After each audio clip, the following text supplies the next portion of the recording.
ഈശോ മിശിഹായ്ക്ക് സ്തുതിയായിരിക്കട്ടെ.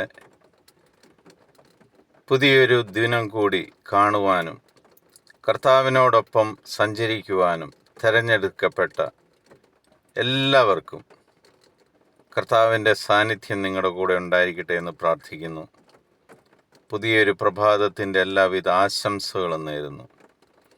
ഇന്ന് നമ്മൾ ശ്രവിക്കുന്ന തിരുവചന ഭാഗം വിശുദ്ധ പൗലോസ് ശ്ലീഹ റോമാക്കാർക്കെഴുതിയ ലേഖനം 5-ാം അധ്യായം 14-17 തിരുവചനങ്ങളാണ്. ദൈവാത്മാവിനാൽ നയിക്കപ്പെടുന്നവരെല്ലാം ദൈവത്തിൻ്റെ പുത്രന്മാരാണ്. നാം മക്കളെങ്കിൽ അവകാശികളുമാണ്, ദൈവത്തിൻ്റെ അവകാശികളും ക്രിസ്തുവിൻ്റെ കൂട്ടവകാശികളും. എന്തെന്നാൽ അവനോടൊപ്പം ഒരിക്കൽ മഹത്വപ്പെടേണ്ടതിന് ഇപ്പോൾ അവനോടുകൂടെ നാം പീഡ അനുഭവിക്കുന്നു. പൗലോസ് ശ്ലീഹ വഴി പരിശുദ്ധാത്മാവ് റോമായിലെ സഭയ്ക്ക് പ്രത്യേകം അവരെ ബലപ്പെടുത്തിക്കൊണ്ട് യേശുക്രിസ്തുവിന് വേണ്ടി പീഡ സഹിക്കുമ്പോൾ ദൈവമക്കളാണെന്നുള്ള പൂർണ്ണ വിചാരത്തോടെ അത് സഹിക്കുവാൻ അവരെ ബോധിപ്പിക്കുന്ന ഒരു തിരുവചന ഭാഗമാണ് നമ്മൾ ശ്രവിച്ചത്.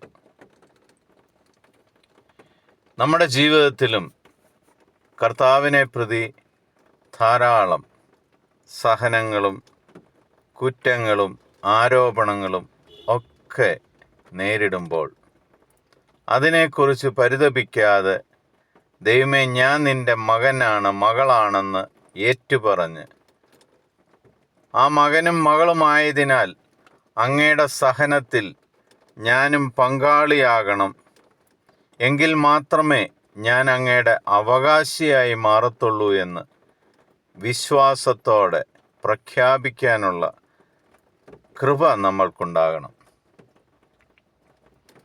കർത്താവിൻ്റെ മുന്നിൽ ചെന്ന് എനിക്കതില്ല, എനിക്ക് സഹനമാണ്, രോഗമാണ് എന്ന് പറയുമ്പോൾ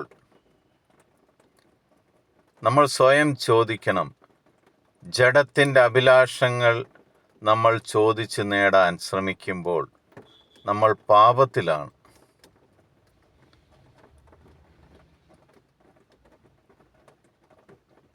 പൗലോസ് ശ്ലീഹ റോമാക്കാർക്ക് എഴുതിയ ലേഖനം 7-ാം അധ്യായത്തിൽ പറയുന്നുണ്ട്,